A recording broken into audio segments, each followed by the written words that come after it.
사랑 예수 이름 믿으며 영원토록 변함없는 기쁜 마음 얻으리. 예수의 이름은 세상의 소망이요 예수의 이름은 천국의 기쁨일세. 거룩하시 주의 이름 너의 방패 삼아라. 환난 시험 당할 때에 주께 기도드려라. 예수의 이름은 세상의 소망이요 예수의 이름은 천국의 기쁨일세. 존귀하신 주의 이름 우리 기쁨 되도다. 주의 품에 안길 때에 기뻐 찬송 부르리. 예수의 이름은 세상의 소망이요 예수의 이름은 천국의 기쁨일세. 우리 갈 길 다간 후에 보좌 앞에 나아가 왕의 왕께 경배하며 멸류관을 드리.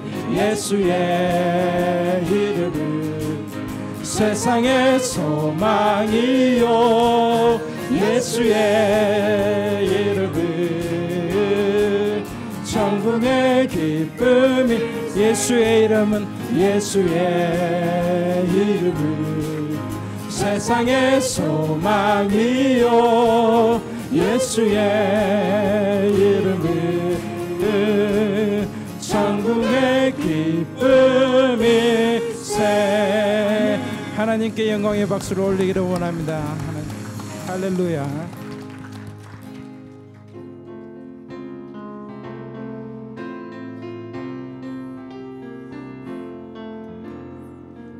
주는 나의 힘이요 내 생명 되시니 구주 예수 떠나가며 죄 중에 빠지리.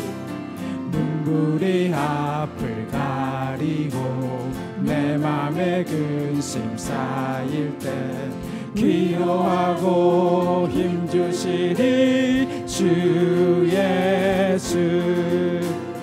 예수는 나의 힘이요 내 친구 되시니 그 은혜를 간구하며 풍성히 받으리.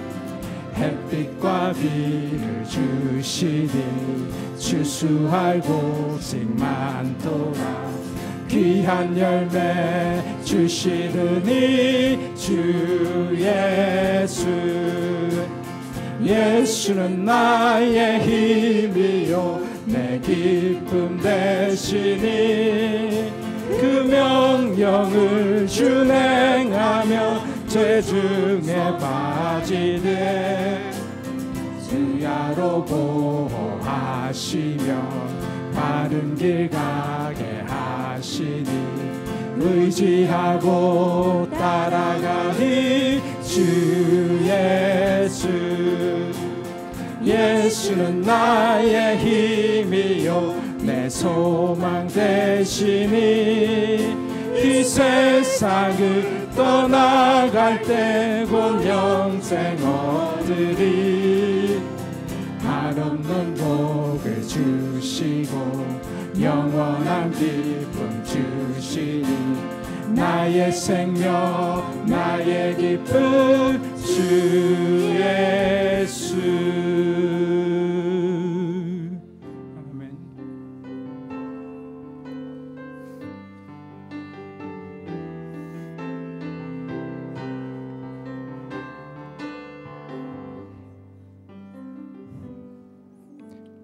예수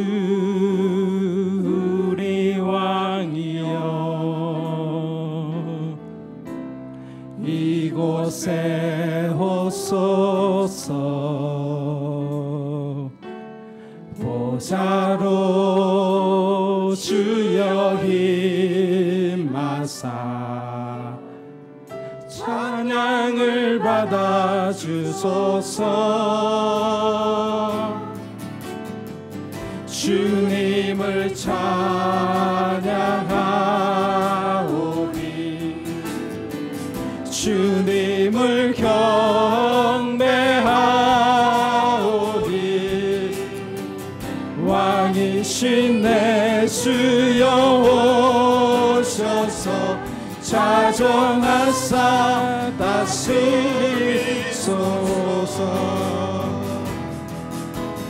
예수 우리 왕이여 이곳에 오소서. 보좌로 주여 임하사 찬양을 받아 주소서. 주님을 찬양하오니 주님을 경배하오니 왕이신 내 주여 오셔서 자정하사 다스리소서. 예수 우리 왕이 예수 우리 왕이여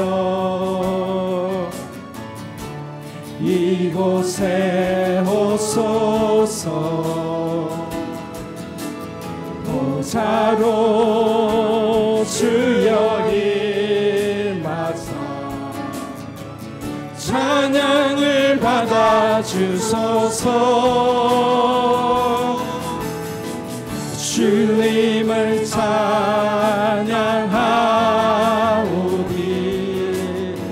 주님을 경배하오니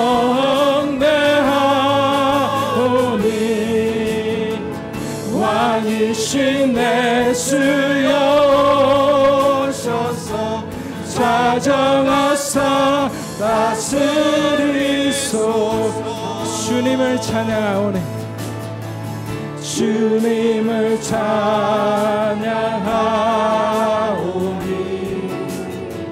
주님을 경배하오니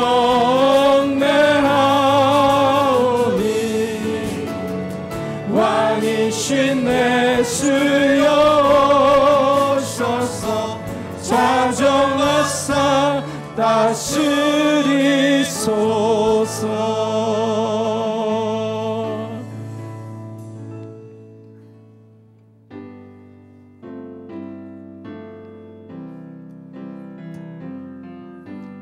주께 드리네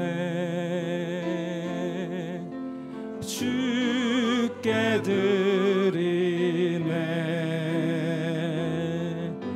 사랑하는 구주 앞에 모두 드리네.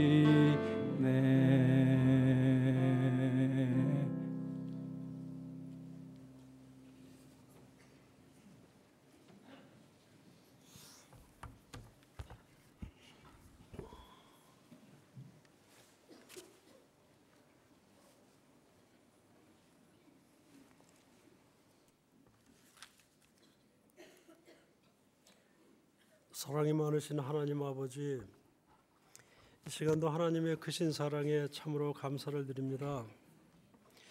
하나님의 은혜가 아니었더라면, 하나님께서 저희들을 불러주시지 않으셨다면, 하나님께서 저희 상한 심령 속에 찾아오셔서 만나주시지 않았다면 지금도 어두운 세상 속에서 아무런 소망도 없이 헤매이며 방황하며 헛된 것만을 쫓아다니다가 영원히 구원받지 못할 멸망의 길로 갈 수밖에 없었을 저희들, 죄 많고 허물 많은 저희들을 불러주시고 만나주시고 저희들의 심령 속에 찾아오셔서 너는 내가 사랑하는 아들이라, 내가 너를 이 세상 무엇보다도 귀하게 여기리라고 하시며 자녀 삼아주시고 구원의 길로 인도해 주시고 영원한 삶의 축복을 허락해 주신 하나님께 진실로 감사를 드립니다. 이렇듯 하나님의 은혜가 크건만은 저희들은 자주 하나님의 전적인 사랑과 은혜를 잊어버리고 영원한 삶을 약속하시고 우리의 삶 속에 늘 함께 하시며 어느 때나 어느 곳에서나 동행하시며 지켜주시는 그 크신 하나님의 사랑을 잊어버리고 나의 작은 욕심, 버리지 못하는 이기심, 자존심 등을 부둥켜 안고 하나님께서 기뻐하시는 삶을 살기보다는 나의 이익을 위해서 다른 사람들의 마음을 아프게 하며 하나님 앞에, 사람들 앞에 부끄러움을 드러내었던 많은 날들이 있었음을 이 시간 내려놓고 회개합니다. 주님, 저희들의 부끄러움과 허물과 죄악을 용서해 주시옵시고 하나님의 자녀답게 살아계신 하나님, 지금도 우리들의 곁에 계셔서 우리들을 내려다보고 계신 하나님, 그 크신 하나님의 진정한 자녀답게 신실하고 정결하고 깨끗한 삶, 하나님 앞에, 사람들 앞에 부끄러움 없는 그러한 삶을 살 수 있도록 저희들을 선한 길로 인도하여 주시옵소서. 주님, 이 시간 육신의 연약함으로 인해서 고통받고 있는 우리들의 형제들을 위해서 기도드립니다. 암을 비롯한 여러 가지 질병으로 인해서 고통 가운데 하나님께 부르짖는 그 간절한 기도를 들어주시옵시고 하나님의 전능하신 손길로 안수하사 깨끗이 낫게 하여 주시옵시고 남은 삶을 하나님을 위해서 아름답게 헌신하는 귀한 분들로 세워주시옵소서. 이 시간 이곳에 아름답게 세워주신 하나님의 교회를 위해서 기도드립니다. 이 험악하고 타락한 어두운 시대에 유일한 참된 소망이 되시는 하나님께서 원하시는 교회, 하나님께서 기뻐하시는 교회가 되게 하여 주시옵소서. 갈 길을 몰라서 방황하며 죄악의 길로, 사망의 길로 향해 달려가는 영혼들을 불쌍히 여기며 구원의 길로 인도하는 영혼 구원에 힘쓰는 교회가 되게 하여 주시옵소서. 하나님의 말씀의 반석 위에 굳게 서서 흔들리지 않는 교회가 되게 하여 주시옵소서. 지역사회의 소외받고 고통받는 이들을 사랑으로 감싸 안고 하나님께서 우리들에게 허락하신 물질과 건강과 시간을 우리들의 연약한 이웃들과 함께 나누는 진정으로 나의 이웃을 내 몸같이 사랑하는 사랑이 풍성한 교회가 되게 하여 주시옵소서. 이 시간 단호에 세워주신 목사님을 위해서 기도드립니다. 영육간에 강건하게 하여 주시옵시고 항상 성령님께서 함께 하셔서 하나님의 말씀으로 하나님의 백성들을 바르게 인도하시기에 조금도 부족함이 없도록 지켜주시옵소서. 주님, 이 땅을 하나님이 기뻐하시는 세상으로 변화시킬 우리들의 소망, 하나님의 소망이신 우리들의 자녀를 위해서 기도드립니다. 어린아이들로부터 대학생, 청년들에 이르기까지 어려서부터 말씀으로 자라게 하여 주시옵시고 말씀으로 무장하게 하셔서 썩어져가는 세상을 변화시키는 이 땅에 하나님의 나라를 세워가는 믿음의 주역들로 세워주시옵소서. 이를 위해서 수고하시는 교육자님들과 교사들을 축복하여 주시옵시고 바르게 가르치고 인도할 수 있도록 도와주시옵소서. 바누아투에서 단기 선교를 마치고 돌아온 우리 청년들을 축복하여 주시옵시고 그들의 땀과 수고로 하나님의 사랑과 말씀이 그곳에 심어지게 하여 주시옵소서. 금주에 있을 비전 시니어 캠프에도 함께하여 주셔서 우리들의 자녀들이 말씀으로 변화되는 귀한 시간들만 되게 하여 주시옵소서. 주님, 이 시간도 세계 각곳의 열악한 환경 속에서 목숨 걸고 사역하시는 선교사님들과 그 가족들을 눈동자와 같이 지켜 주시옵시고 그분들의 눈물과 땀이 헛되지 않게 하옵시며 그분들로 인해서 하나님의 나라가 날로 확장되어가는 놀라운 축복을 허락하여 주시옵소서. 주님, 이 시간 우리 하나님께서 저희들에게 허락하신 물질의 일부를 하나님께 드립니다. 나에게 허락하신 모든 것들의 주인이 내가 아니고 하나님이심을 가슴에 새기고 기쁜 마음으로 드리게 하여 주시옵시고 저희들의 이 작은 정성이 하나님의 일에 귀하게 사용되게 하여 주시옵소서. 기도하는 마음으로 정성껏 준비하여 하나님께 찬양으로 영광 돌리는 경배와 찬양팀과 지원 찬양대의 찬양을 기쁘게 받아 주시옵소서. 이 모든 말씀을 우리를 위해 십자가에 돌아가신 예수님 공로 의지하여 간절히 기도드렸사옵나이다. 아멘.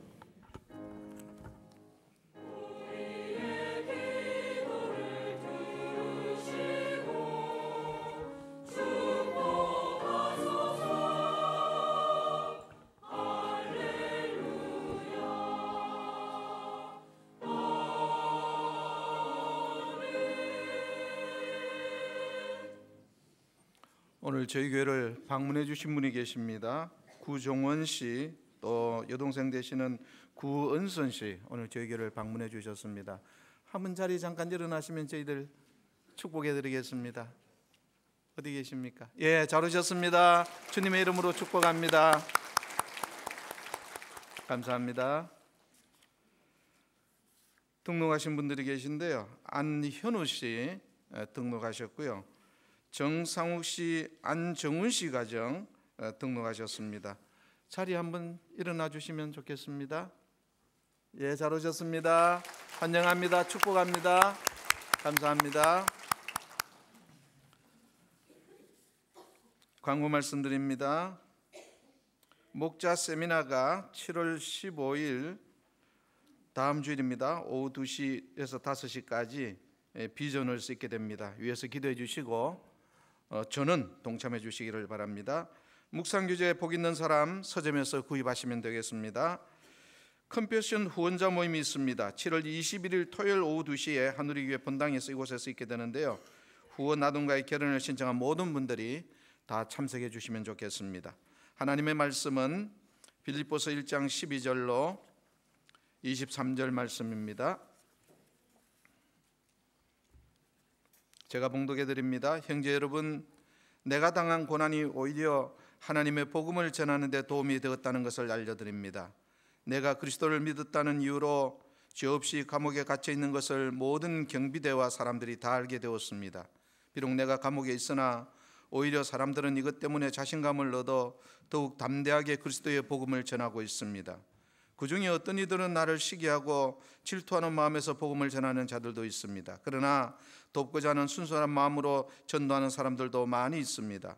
순수한 마음을 가지고 돕는 사람들은 하나님께서 나를 복음을 지키는 일에 힘쓰도록 부르셨다는 사실을 알고 사랑으로 복음을 전하는 일에 힘쓰고 있습니다. 그러나 그렇지 않은 사람들은 이기적인 마음으로 자신들이 높아지기를 원하는 뜻에서 또 감옥에 있는 나를 속상하게 하려고 더 열심히 그리스도를 전합니다. 하지만 그들이 내 마음을 속상하게 한다 해도 개의치 않습니다. 그들이 어떤 마음으로 전하든지 간에 중요한 것은 바로 그리스도가 전파되고 있다는 사실입니다. 나는 이것 때문에 기뻐하며 앞으로도 계속 그러할 것입니다. 여러분이 나를 위해 계속 기도하고 있고 예수 그리스도의 성령이 나를 돕고 계시기 때문에 내가 풀려날 것을 잘 알고 있습니다. 내가 바라고 또 바라는 것은 어떠한 상황에서도 그리스도를 배신하지 않는 것입니다. 지금처럼 항상 용기를 가지고 살든지 죽든지 그리스도를 높이기 원합니다. 나는 그리스도를 위해 사는 데 목적을 두고 있기 때문에 죽는 것도 내게는 유익합니다. 그러나 살아가는 동안 그리스도를 위해 일하고 사람들을 그리스도께로 인도할 수 있다면 사는 것과 죽는 것 중에 어느 쪽을 택해야 할지 모르겠습니다. 둘 중 하나를 선택하기가 힘이 듭니다. 이 세상을 떠나 그리스도 곁에 있고 싶은 까닭은 그것이 훨씬 행복할 것이기 때문입니다. 아멘.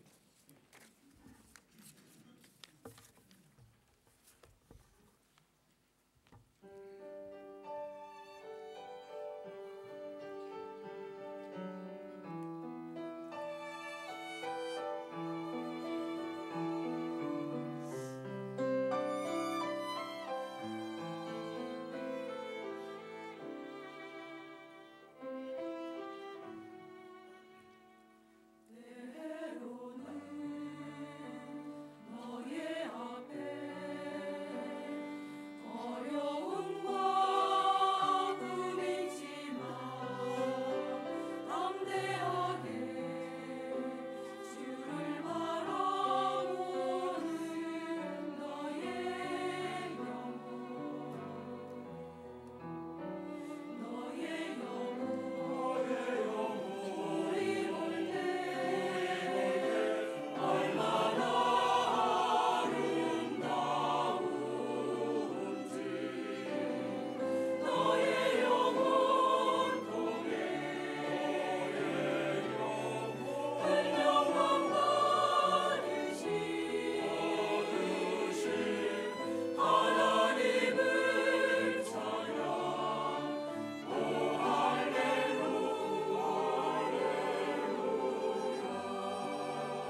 올바른 일을 하는데 감옥에 갇혀요.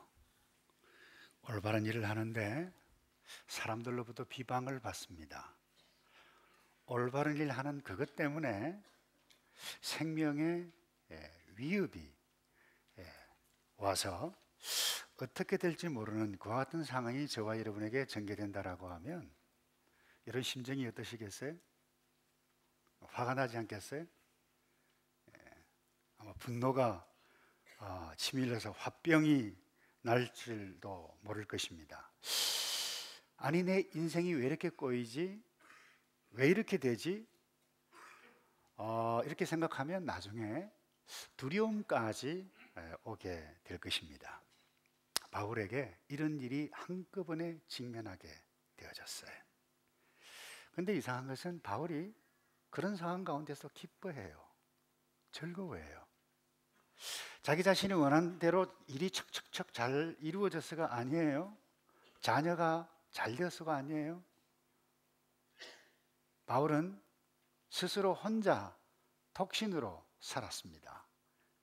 여행을 했지만 전도 여행인데 때로는 사람들로부터 한두 사람이 아니라 전 군종이 돌을 들고 쳐서 죽이려고 죽음 일부 직전까지 갔었어요.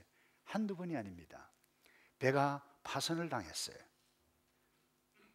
죽을 얘기 몇 번이나 당했어요. 근데 지금은 감옥에 갇혔어요. 쉽게 이야기하면 쇠고랑을 차서 극히 제한적인 그런 환경 가운데 있었어요. 이것도 항소를 했기 때문에 더 이상 호소를 할 수 없는 마지막 재판을 기다리고 있는 그와 같은 상황이었어요. 그런데 오늘 이 본문 이 빌립보서의 말씀을 보면 이런 일련의 모든 어려움들을 하나씩 하나씩 이겨내는 것을 이 편지를 통해서 발견합니다. 먼저 후원자 빌립보 성도들에게 감사합니다. 나의 사역을 위해서 이렇게 헌금하고 기도했던 여러분들을 생각할 때마다 내가 하나님 앞에 감사하고, 여러분들을 생각할 때마다 아니 감사함으로 하나님 앞에 기도한다. 그래서 3절에 이렇게 기록하고 있죠. 내가 너희를 생각할 때마다 나의 아버지 하나님께 감사한다. 간구할 때마다 너희 무리를 위하여 기쁨으로 항상 간구하면 그랬어요. 야, 어떻게 보면 기쁨에 푹 빠져 있는 바울을 하나님께서 오늘 저와 여러분들 이 바울을 통해서 보게 하십니다. 사실 상식적으로는 이해가 되지 않죠. 어느 시대 어느 문화 남녀노소 빈부 귀천을 막론하고 이런 환경의 급격한 변화, 신분의 변화죠. 선교사, 목사라고 해도 좋죠. 목회자, 제수의 신분으로 되어졌어요. 그 괴리감 뿐만 아닙니다. 비방을 당해요. 장래가 불확실해요. 이런 염려들 우리에게 다 올 수 있어요. 이것으로부터 면제, 자유함을 얻는 사람은 아무도 없습니다. 이것이 한꺼번에 이상하다, 일이 잘못되어진다 이렇게 해서 두려움으로 확 우리에게 몰려올 수도 있습니다. 그때 행복을 느낄 수 있을까요? 그럴 수 없을 것입니다. 그런데 바울은 행복에 겨워하고 있어요. 바울이 이럴 수 있었던 이유가 어디에 있을까? 사실 저는 빌립보서를 참 많이 읽고 성도 여러분들도 많이 읽었을 것입니다. 단순히 좋은 말씀이 아니에요. 우리가 지금 이 새벽기도 때 복 있는 사람 이 사도행전을 지금 공부해 가고 있는데 특별히 1장 8절에 오직 성령이 너희에게 임하시면 너희가 권능을 받고 예루살렘, 유다, 사마리아 땅 끝까지 내 예수 증인 되리라 했는데 이 사도 바울 전체에 이 성령 하나님 예수 그리스도 구원의 이 약속의 말씀 이와 같은 관점으로 쫙 보지 않았다라고 하면 도대체 어떻게 이와 같은 일들이 일어날 수 있었을까? 다시금 확인할 수 있었어요. 근데 특별히 그 어떤 환경이 변해도 사도 바울처럼 이거 꼭 기억해야 돼요. 내가 지금 정말 못마땅한 환경의 변화, 신분의 변화 그 가운데 있어서도 하나님의 섭리, 하나님의 인도하심이 여기에 있다라고 하는 확신, 이 너무나도 중요합니다. 여러분, 복음을 증거해야 하는 이 선교사 바울이 로마 감옥에 죄수가 되었다라고 하는 사실은 바울 자신도 사실 굉장히 처음에는 불쾌했을 거예요. 정말 사도 바울뿐만 아니라 사도 바울을 지켜보는 성도들 엄청난 충격에 휩쓸렸을 것입니다. 아니 어쩌다가 글쎄 저런 일이, 하나님께서 바울과 함께 그렇게 강력한 역사를 하셨던 그 바울이, 아니 사실 이 베드로와 비교하면, 베드로는 감옥소에 갇혔을 때 주의 천사 보내어서 이 경비병들 다 눈 감기고, 또 눈도 감기지도 않아 있는데 그냥 통과해도 아무렇지 않은 그와 같은 일들이 일어났는데 사도 바울은 왜 저렇지? 이렇게 비교할 수도 있는 것입니다.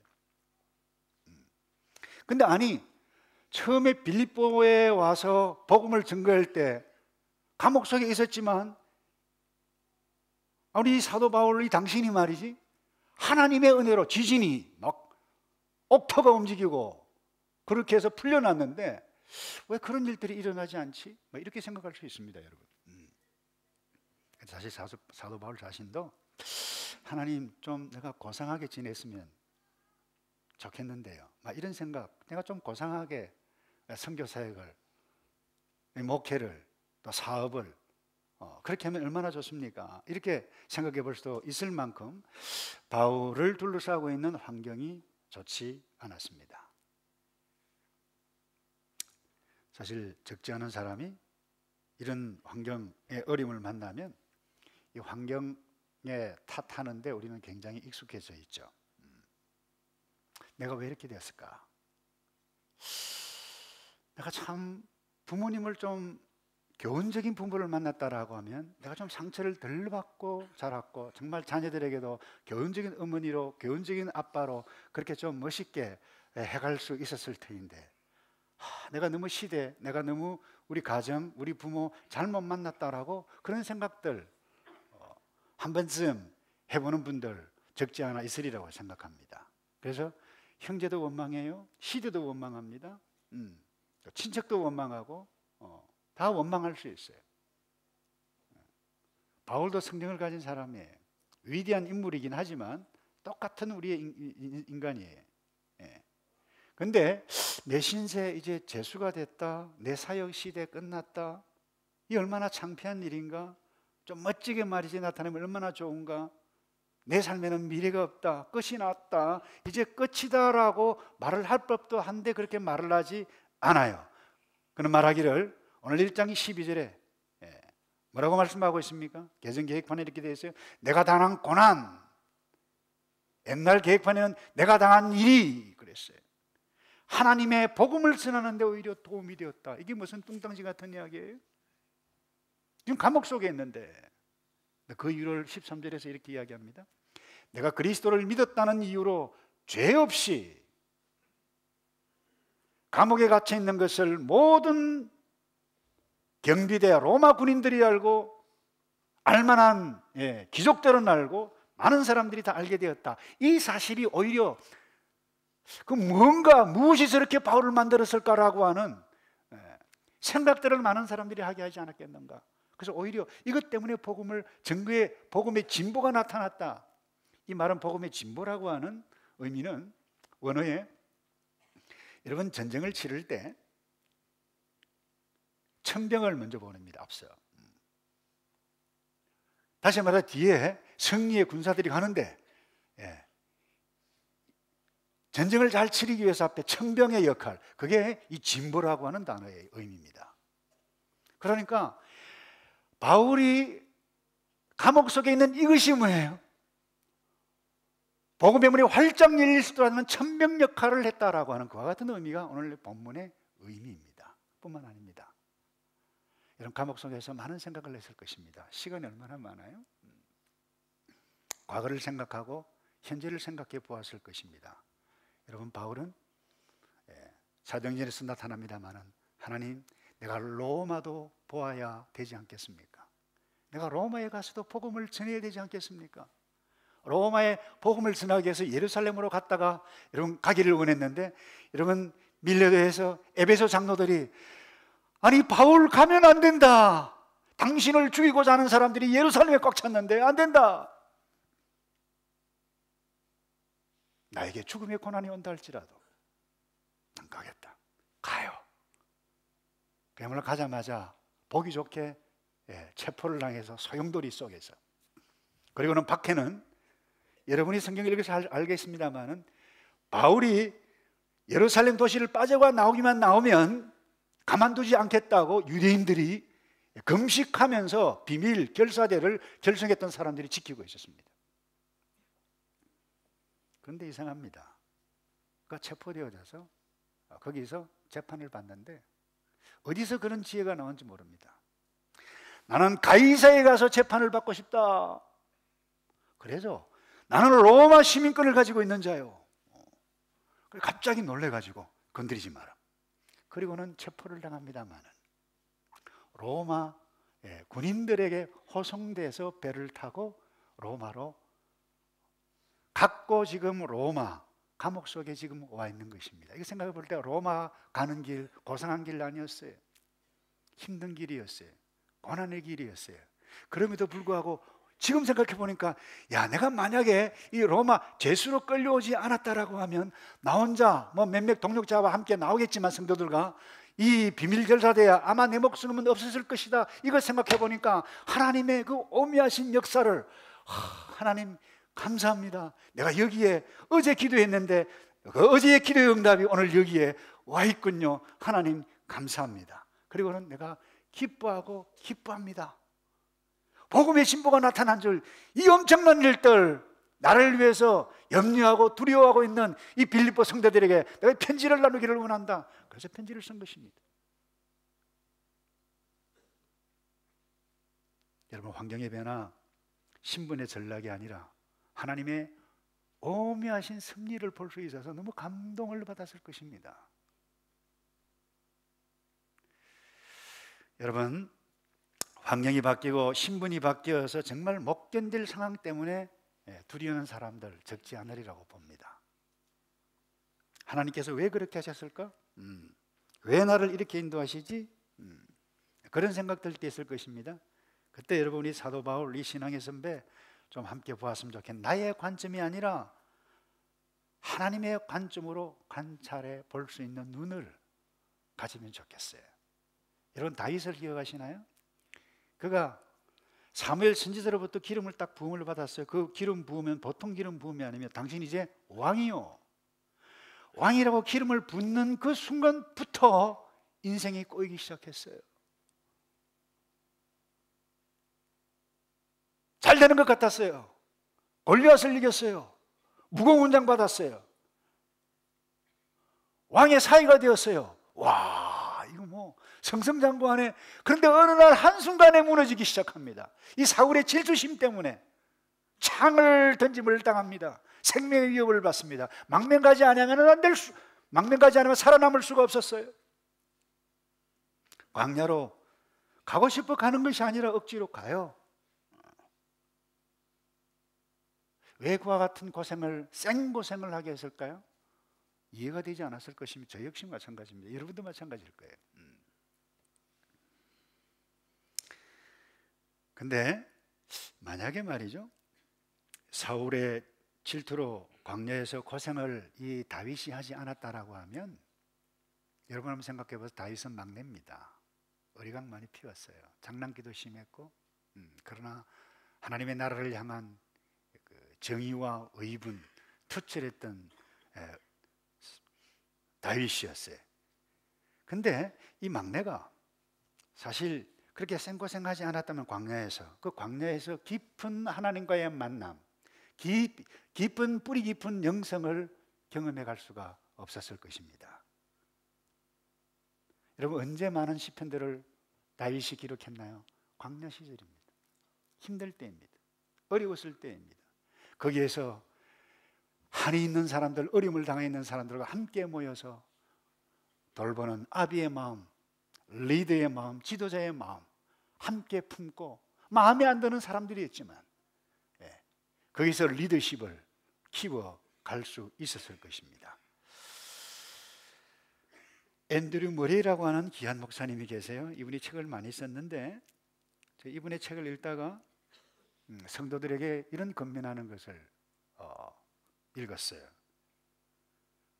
그 어떤 상황에 처했단다 할지라도 이렇게 생각하라고 권면했어요. 첫째, 나는 하나님의 명령으로 이곳에 있다. 둘째, 나는 하나님의 보호하심을 받고 있다. 마지막 세 번째, 지금 하나님의 때에 있다. 사랑하는 성도 여러분, 여러분들이 어떤 때에 있는지 여러분 잘 아실 것입니다. 나는 원치 않았는데 그냥 끌려왔다. 여기에 난 정말 마음에 안 든다. 정말 힘들다. 꼴도 보기 싫다. 왜 이럴까? 여러분 그때 이 말씀 생각하세요. 하나님의 명령으로 내가 이곳에 있다. 하나님의 보호하심이 있다. 나는 지금 하나님의 때에 있다.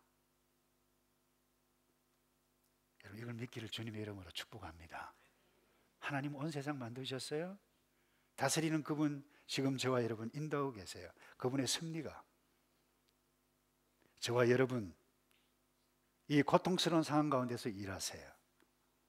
사도 바울의 인생관이요, 사도 바울의 신앙관이요, 사도 바울의 가치관이라고 해도 좋을 것인데 로마서 8장 28절 뭐라고 고백합니까? 우리가 안다. 하나님을 사랑하는 자 곧 그 뜻대로 부르심을 입은 자들에게는 모든 것이라고 그랬어요. 모든 것이라고 그랬어요. 합력하여 선으로 적어도 우리가 하나님의 사랑을 냈고 적어도 하나님의 백성이고 우리 가운데 성령이 있고 말씀이 있고 하나님의 약속을 믿는 하나님의 자녀라고 하면 이와 같은 확신, 이게 신앙관입니다. 이게 가치관입니다. 우리 모든 그리스도인이 붙잡아야 할 인생관이라고 해도 좋을 것입니다. 현재 저와 여러분이 견디기 힘든 환경에 처했단다 할지라도 여러분 그 속에 하나님의 계획이 있으십니다. 믿으십니까? 하나님의 계획이 반드시 있고 하나님의 섭리가 있고 하나님의 인도하심이 있음을 믿고 여러분 행복에 깨워서 편지도 쓰고 그렇게 하면 여러분 때문에 많은 사람들이 은혜를 받을 것입니다. 두 번째로요, 바울은 사람들 때문에 마음고생했어요. 15절에 보면 그 중에 어떤 이들은 나를 시기하고 질투하는 마음에서 복음을 전하는 자들도 있습니다.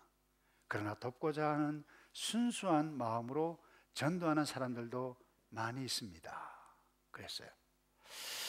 여러분 바울을 시기하고 질투하는 사람들이 있었어요. 동력자라고 생각해 봐도 좋아요. 그 사실 바울과 가까운 사람들은 아니에요.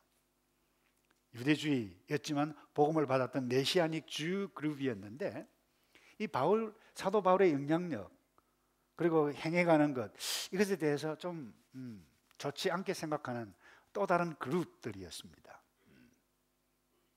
그런데 사실 이 개혁판에는 저희들은 다툼으로 복음을 전하나 이랬는데요, 오늘 쉬운 번역이 아주 원문에 가깝게 번역했어요. 저들은 이기적인 마음으로, 이 말은 자기의 세력을 확장하기 위해서 자기의 왕국을 세워가기 위해서 오히려 바울과 이상한 선한 경쟁심이 아니라 그런 이기적인 마음으로 증거해 가고 있는 그와 같은 사람들, 여기만 좋은데 바울에 대해서 비방을 해요.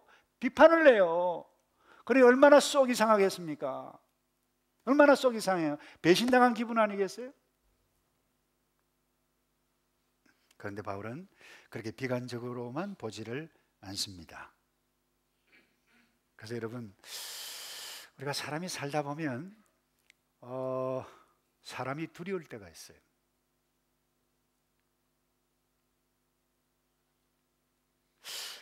때로는 배우자가 두렵고 자식이 두려울 때가 있습니다. 언제입니까? 주로 자기가 사고 칠 때 사고 치면 배우자가 두려울 수 있어요. 그러나 그렇지 않을 때도 있습니다. 말이 달라요. 생각이 달라요. 말이 안 통해요. 어떻게 저렇게 나의 뜻이 다르고 도무지 이해가 안 되는 말과 행동을 할 때 그 사람이 미워져요. 보기가 두려워져요. 그 사람 생각하기도 싫어요. 그 사람이 두려울 때가 있습니다. 이러면 얼마나 불행해요, 여러분. 사도 바울이 이와 같은 형편에 있었다고 보아도 좋습니다. 여러분, 사실 대부분 사람들이 불행을 느끼는 이유가 뭐죠? 여러 가지 이유가 있겠지만은, 여러분, 아무리 다른 외적인 환경이 잘 돼 있단다 할지라도 나와 관계에 있는 사람과 관계가 석연치 않고 뭔가 불편하고 힘이 들고 그러면 불편해요. 불행해요. 근데 왜 가까운 사람들이 함께 잘 살자고 결혼을 했고 함께 예수 믿고 우리 하나님의 나라를 위해서 열심히 잘해보자고 했는데 왜 으르렁거려요, 여러분? 적대가 감정이 왜 생겨요? 이해가 안 돼요. 근데 어떤 분이 이런 이야기를 해요. 그 사람 성격이 나빠서도 아니고 성질이 나빠서도 아니다. 그 사람 성격이 나빠서 갈등이 생기는 것이 아니라 그 사람이 내 곁에 있기 때문이다. 왜요? 내 곁에 있기 때문에. 이 말은 또 다른 차원으로 우리는 항상 갈등할 수 있는 개연성이 우리에게는 항상 열려져 있어요. 왠가 하면 나와 너가 다르기 때문에. 여러분, 결혼을 했는데 좋아서 뭐 어쩔 줄 몰라서 결혼을 했어요. 근데 나 갈등 한 번도 안 했다, 이런 사람 있습니까? 결혼하고 난 다음에. 그런 사람 있으면 손 들어보세요. 제가 있어서 손 드는 건 아닙니다, 이것은. 갈등이 없어서가 손 드는 것이 아닙니다. 왜요? 함께 하기 때문에 그래요. 가깝기 때문에, 잘 알기 때문에, 너무나도 잘 알기 때문에. 생각이 달라요. 어떻게 같을 수가 있어? 남자와 여자인데. 김씨고 박씨고 남씨고 성씨고 한데 어떻게 같을 수가 있습니까? 같을 수가 없다니까요. 그래서 항상 모든 사람은 나의 기준, 나의 생각으로 보고 말합니다. 옆에 있는 사람, 그 사람의 생각으로 그렇게 생각합니다. 그래서 가까이 있으니까 갈등해요. 여러분, 로토루아가 어디 있습니까? 저희들에게 로토루아 어디로 가야 됩니까? 라고 하면 우리는 밑으로 남쪽으로 내려가야 된다고 말할 것입니다. 근데 웰링턴에 사는 사람들에게 물어보세요. 야, 북쪽으로 올라가야 됩니다. 왜 그래요? 위치가 달라요.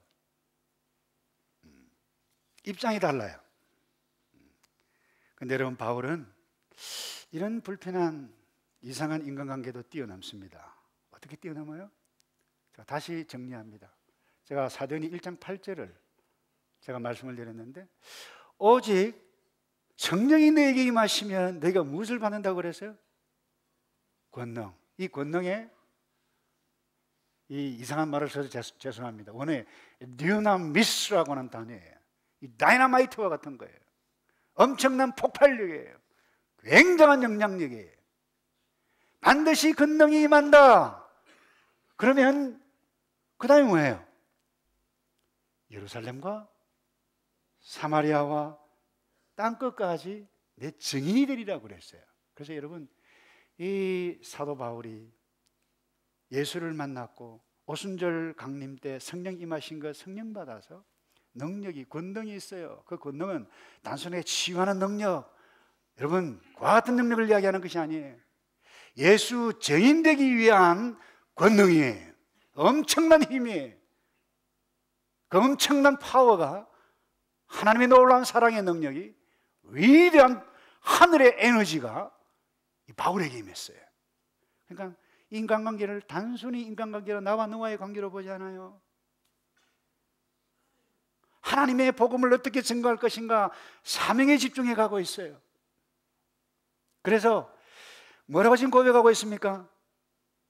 참으로 하나 무슨 방도로, 그러면 무엇이냐? 그 치료로 하나 참으로 하나 무슨 방도로 하든지 전파되는 것은 그리스도니 이로써 내가 기뻐하고 또한 기뻐하리라. 저희들이 이기적인 욕망으로 자기의 세력 확장을 하든지 어떻게 하든지, 그러나 결국 예수 그리스도가 증거된다라고 하면 복음이 숨겨두고 된다라고 하면 내가 속이 상하고 그들을 미워야 할 이유가 어디에 있겠느냐. 예수 그리스도가 증거된다라고 하면 놀랍지 않습니까, 여러분? 여러분, 성령에 충만하신 여러분이 되기를 주님의 이름으로 축복합니다. 여러분, 성령이 아니면 이 세상 결코 행복하게 살아갈 수가 없어요. 그는 사명에 집중했어요. 그가 바울이 기뻐하고 주 안에서 바른 행복을 잃지 않았던 이유가 어디 있습니까? 그는 이 복음 전파 예수 그리스도를 증거하는 이 사명에 집중했어요. 그래서 여러분, 불편해서 만나기를 두려워하시는 분이 있습니까? 나의 관점이 아니고 이 하나님의 나라 복음 전파 이 사명에 집중하는 그와 같은 관점에서 또 보고 그렇게 훈련할 때에 여러분, 행복한, 그래서 불편한 인간관계에서 벗어나 기뻐하는 그런 특효약이 될 줄로 믿습니다. 그리고요, 사랑하겠습니다. 내가 사랑하겠습니다. 그렇게 결심하면 두려움과 불편함이 없습니다. 사도 요한이 이렇게 저와 여러분에게 말씀하셨어요. 요한일서 4장 18절인가요? 사랑 안에 두려움이 없고, 다 같이 한번 할까요? 시작. 사랑 안에 두려움이 없고 온전한 사랑이, 네, 거기까지만요. 사랑 안에 두려움이, 여러분, 사랑하면 두려움이 없어집니다. 내가 두려워한다, 사랑이 없다라고 말을 해도 좋을 거예요. 하나님의 사랑이 나에게 확 넘치면 두려움이 떠나간다. 하나님께서 사도 요한을 통해서 약속해 주셨어요. 그리고 사랑하면 행복합니다. 마지막으로요, 여러분, 바울이 지금 감옥 속에 있는데 앞날이 어떻게 될지 모르는 상황이라고 그랬습니다. 재판 받기 위해서 긴 여정을 지금까지 달려왔어요.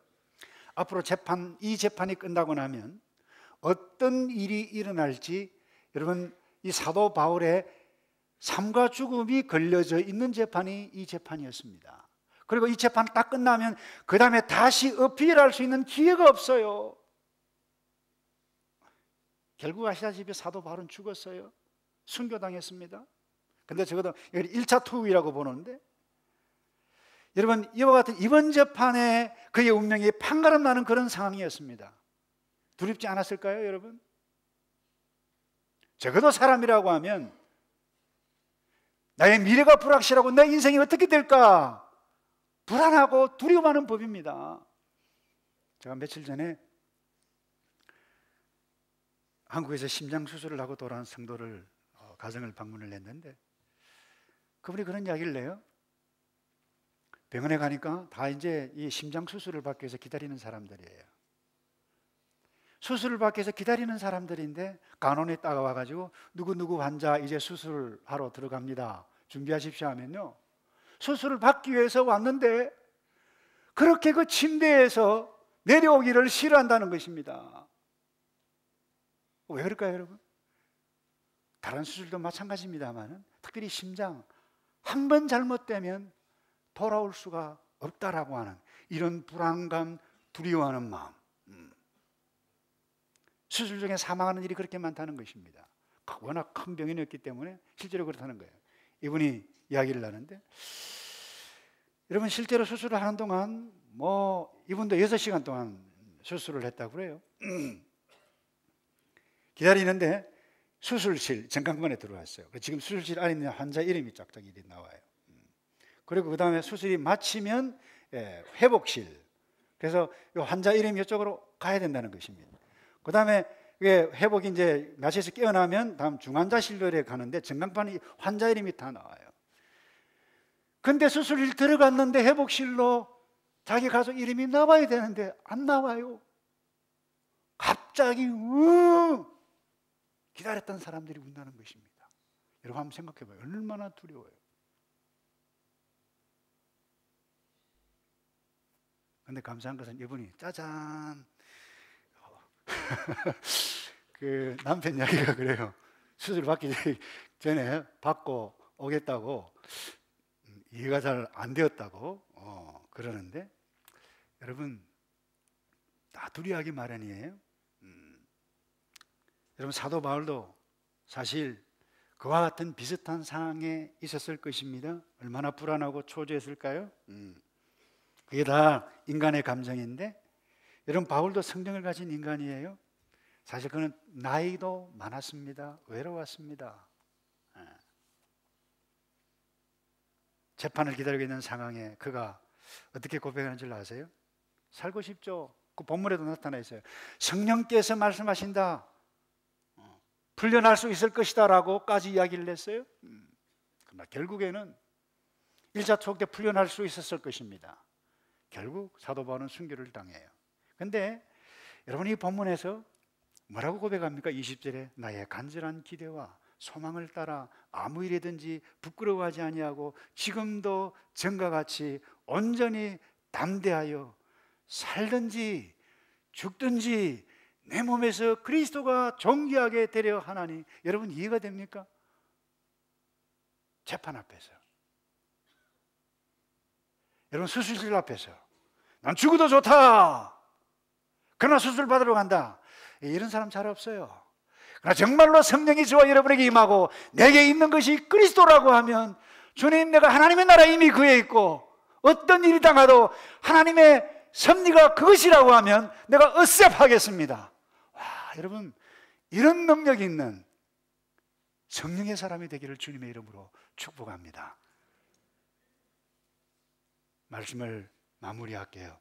여러분, 바울은 미래의 두려움, 죽음의 두려움도 이겼어요. 저는 분명히 믿습니다. 인간 바울이 그것을 이길 수 없었습니다. 그는 연약한 인간이에요. 별 볼 일 없는 인생이에요. 싸움도 했어요. 바울 위대했던 바울이지만, 그러나 이 죽음까지도 이길 수 있었던 것은 그 속에 거하셨던 예수 그리스도, 예수님, 부활하신 예수 그리스도 만나서 성령이 임하고 성령의 능력으로 성도들을 세워가고 병든 자를 고쳐가고 하나님의 나라를 경험했어요. 그래서 그의 고백이 21절에 내게 사는 것이 그리스도니, 내게 사는 것이 그리스도니. 여러분 스스로 질문해 보시면 어떨까요? 내게 사는 것이 무엇인가? 정말 내가 이 순간 내게 사는 것이 무엇인가? 내 자아? 내 자존심? 내 욕심? 내 생각?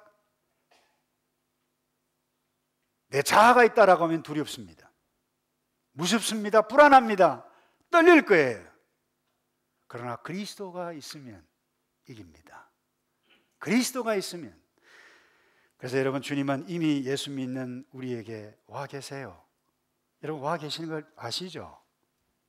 그런데 내 생각대로 다 움직이고 내 생각대로, 아니 내 하고 싶은 대로 내 계획대로 다 하면 주님은 그냥 옆에 서 계세요.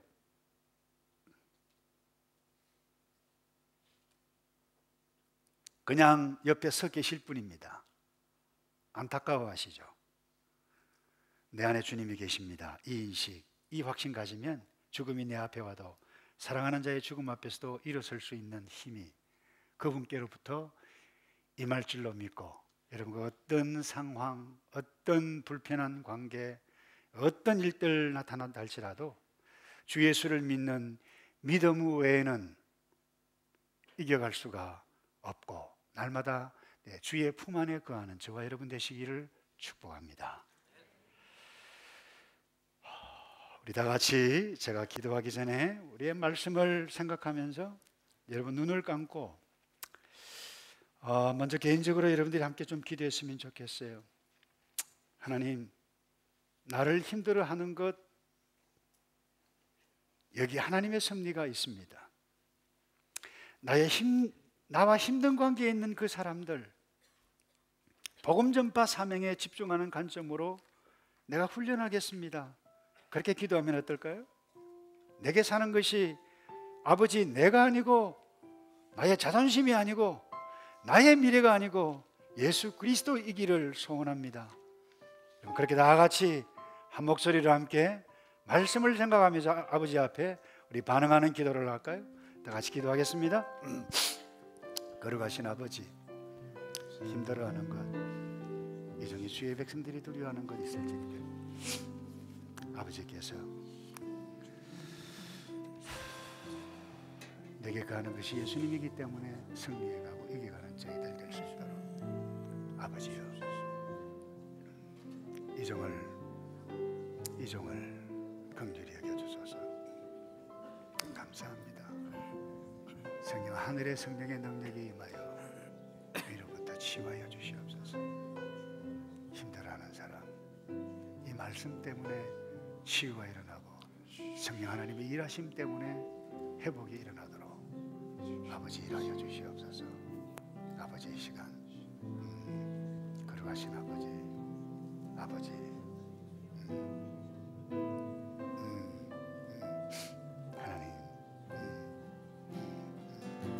하나님 말씀을 받았습니다. 성령 하나님께서 일하실 이때이오니 마음에 상처가 있고 고난이 있고 힘들어요.